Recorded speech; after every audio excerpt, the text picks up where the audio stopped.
Welcome back to my channel. आज तारीख है 11 नवंबर 2025, ट्यूसडे है।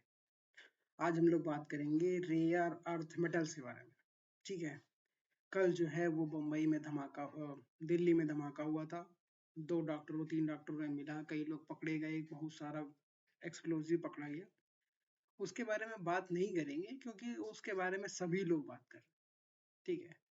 तो आज बात करेंगे रेयर अर्थ मेटल्स के बारे में। अभी तक जो है वो नेगोशिएशंस में अमेरिका ने टैरिफ्स का बहुत यूज किया हुआ है। ये टैरिफ लगा देंगे, वो टैरिफ लगा देंगे, इस देश पे टैरिफ लगा देंगे, वाले देश पे टैरिफ लगा देंगे, मेक्सिको पे टैरिफ लगा देंगे, कनाडा पे टैरिफ लगा देंगे, भारत पे टैरिफ लगा देंगे, जॉन डियर पे टैरिफ लगा देंगे, आपके हार्ले डेविडसन पे टैरिफ लगा देंगे अगर वो भारत गई मैन्युफैक्चरिंग करने। तो हर चीज का जवाब जो है वो ट्रम्प चाचा के पास जो है वो है कि हम तुम्हारे ऊपर टैरिफ लगा देंगे। तो ये टैरिफ की लड़ाई एक देश जो अमेरिका से बराबर से लड़ रहा है उसका नाम है चाइना। ठीक। अमेरिका ने कहा हम तुम पर टैरिफ लगा देंगे, तो चाइना ने कहा हम तुम पर टैरिफ लगा देंगे। अमेरिका ने कहा अच्छा, हम तुम पे 2% 200% टैरिफ लगा देंगे। तो कह रहे अच्छा, हम तुम पर 180% टैरिफ लगा देंगे। कह रहा तुम पर 250% टैरिफ लगा देंगे। तो चाइना ने कहा तुम पागल हो गए, वो अब इससे आगे नहीं बढ़ाएंगे, जो तुमको करना है तुम बढ़ाते रहो, उससे हमारा कोई मतलब नहीं है। अमेरिका ने कहा कि ये बदतमीजी कर रहा है चाइना, रिस्पेक्ट नहीं करता है ग्लोबल ऑर्डर को। हर चीज जो अमेरिका करता है वो ग्लोबल ऑर्डर बन जाता है, ग्लोबल नॉर्म्स बन जाते हैं, डेमोक्रेसी बन जाता है, राइटियस हो जाता है। जो चीज चाइना करता है वो गलत हो जाता है। बट अब चाइना ने मन बना लिया है कि वो रेयर अर्थ मोनोपोली का यूज करेगा और अमेरिकन इंडस्ट्री को बर्बाद कर देगा। अब देखिए रेयर अर्थ मटेरियल्स इतने क्यों इम्पोर्टेंट है, तो इसकी हिस्ट्री में जाना पड़ेगा। डेंग शाओपेंग ने 1992 में कहा था कि लोगों के पास क्रूड ऑयल है, अगर अगर बाकी देशों के पास अगर क्रूड ऑयल है तो हमारे पास है रेयर अर्थ मेटल्स। ये भैया ने कहा था 92 में। उस समय मेरी उम्र 2 साल थी, आज मेरी उम्र 35 साल। तो अब 33 साल में क्या बदल गया? 33 साल में ये बदल गया कि एक पीढ़ी दो पीढ़ी ने अपनी पूरी जवानी जो है वो मजदूरी में गुजार दी कि अमेरिका में लोग अमीर होते रहें हमारे चीप प्रोडक्ट्स बनाने की वजह से। ये कहना एक तरीके से फॉल्स है कि मतलब एक एक प्रोपोगंडा है कि चाइना ने जो है वो मैन्युफैक्चरिंग चुरा ली है। चाइना ने मैन्युफैक्चरिंग नहीं चुराई है। अमेरिकी कंपनियों ने अपना फायदा बढ़ाने के लिए, चाइना की मदद करने के लिए नहीं, अपना फायदा बढ़ाने के लिए चाइना में मैन्युफैक्चरिंग शिफ्ट की। चाइना ने उस चीज का अच्छे से यूज किया। उन्होंने ऐसे एक सर बोल रहे थे एक पॉडकास्ट में कि एक पूरा शहर है जो बटन बनाता है, बटन बनाता है, बटन।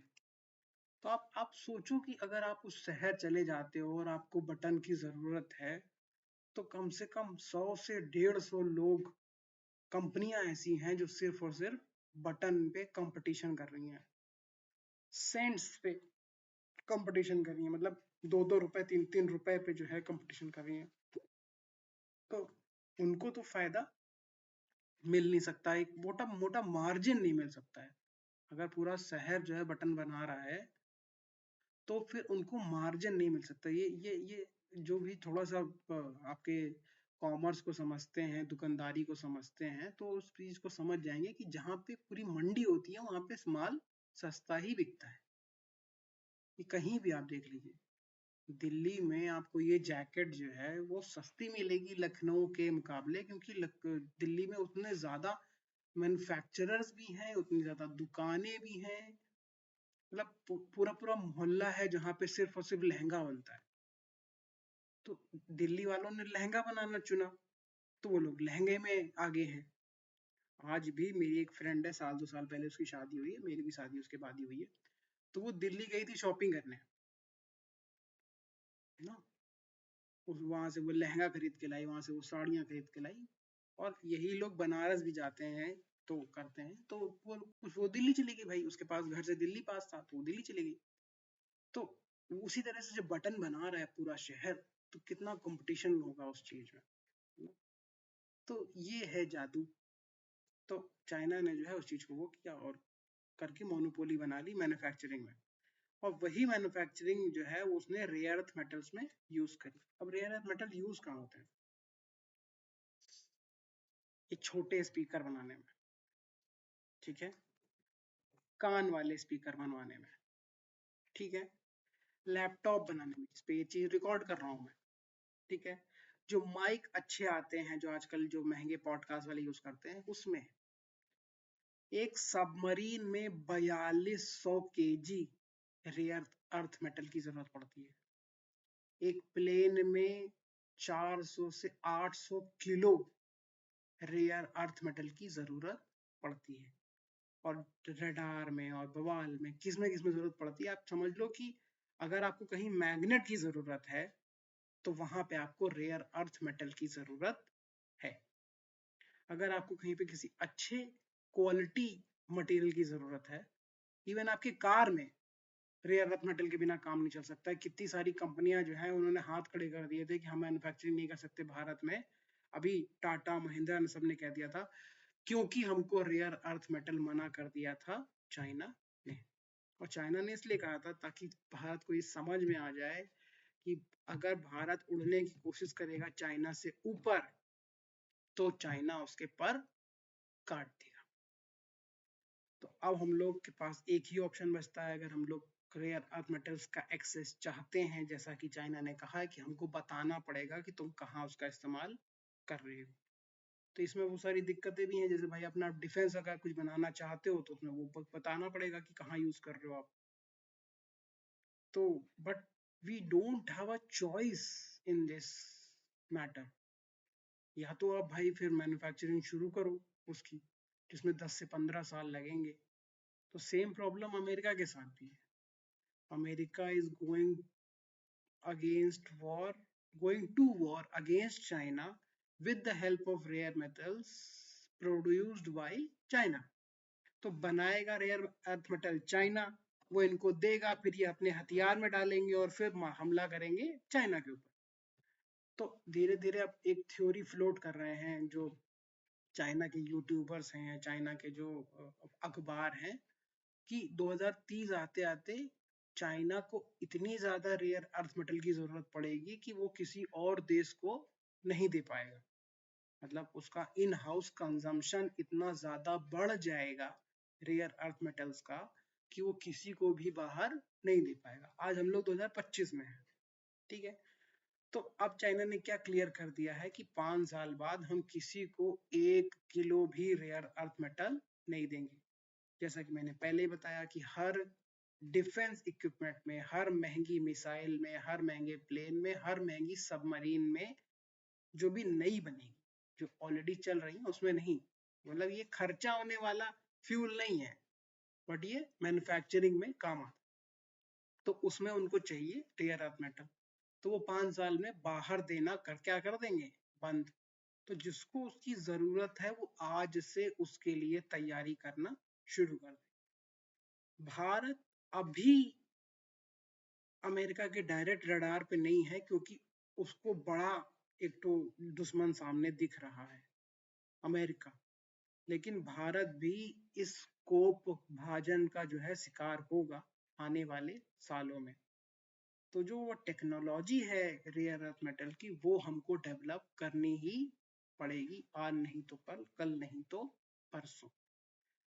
तो कैसे ये होगा, कौन ये रेस जीतेगा? चाइना तो जीतेगा ही जीतेगा। आप ये समझ लीजिए, आज से अमेरिका के बुरे दिन शुरू हो गए हैं। जिस दिन से ट्रंप ने अमेरिका चाइना के ऊपर प्रतिबंध लगाया था, उनके बुरे दिन जो है वो शुरू हुए। और जो एनवीडिया वाली चिप्स नहीं दे रहे हैं ट्रंप चाइना को, ट्रंप को ये भी बात समझनी चाहिए कि वो सारे इंजीनियर जो ताइवान में और अमेरिका में काम कर रहे हैं, वो भी जरूरी नहीं है कि वो हमेशा ताइवान के लिए और अमेरिका के लिए ही काम करेंगे। हो सकता है वो अपनी लालच में वो छोड़ के भाग जाएं चाइना, पर अगर नहीं भी भाग जाएंगे तो ताइवान जैसे देश को भी रेयर अर्थ मेटल्स की जरूरत पड़ने वाली है, आज नहीं तो कल, कल नहीं तो परसों। और जो मिलिट्री माइट है, जो जो इंडस्ट्रियल बेस है ताइवान का, एक छोटा सा सिनेरियो अगर देखा जाए, वो सिर्फ टाइमर लगा के जो है 10,000 शिप्स को जो है वो ऐसे घुमा के और सब तरफ से ला के रैम कर दे। अगर तो, मैं उनकी बात कर रहा हूँ जो सामान ले जाने वाले शिप्स हैं, उनको ले जाके रैम कर दे अगर चाहे ताइवान के सारे कोस्ट्स पे, तो ताइवान के आधे लोग ताइवान छोड़ के भाग जाएंगे और वो अमेरिका में, यूरोप के बाकी देशों में जहाँ पे उन पे हमला नहीं करेगा चाइना, वहां वो भाग जाएंगे। यूक्रेन में आपको क्या लगता है कि कोई मिलियनियर बिलियनियर कोई बचा होगा?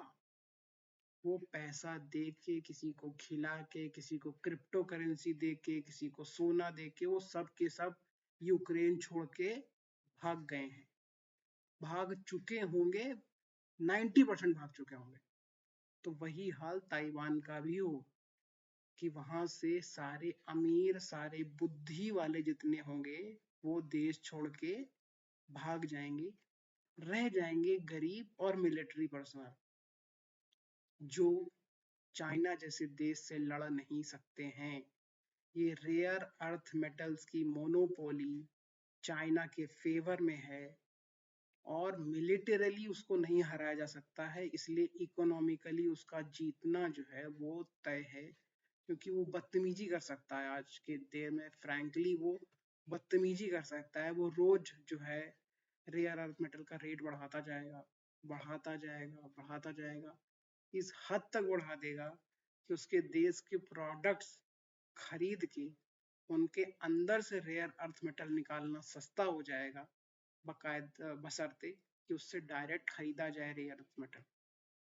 तो एक तरीके से वो उसने ढलान पे लाके छोड़ दिया है पूरे विश्व को, और कोई उससे लड़ नहीं सकते, क्योंकि रशिया और चाइना जो है वो साथ हैं, गोल्ड पे गोल्ड खरीद रहे हैं, अपने हथियारों का जखीरा बढ़ा रहे हैं। वेनेजुएला को हथियार दे रहा है रशिया, नाइजीरिया को फ्यूचर में सपोर्ट करने के लिए बोल दिया है चाइना ने। तो चीजें खुल के सामने आ गई हैं, और उसमें भारत जैसा देश है वो डिसाइड नहीं कर पा रहा है कि हम किसको मारें, किसको बचाएं, कि अपनी दिल्ली बचाएं जहाँ पे बम फूट रहा है कि नहीं फूट रहा है।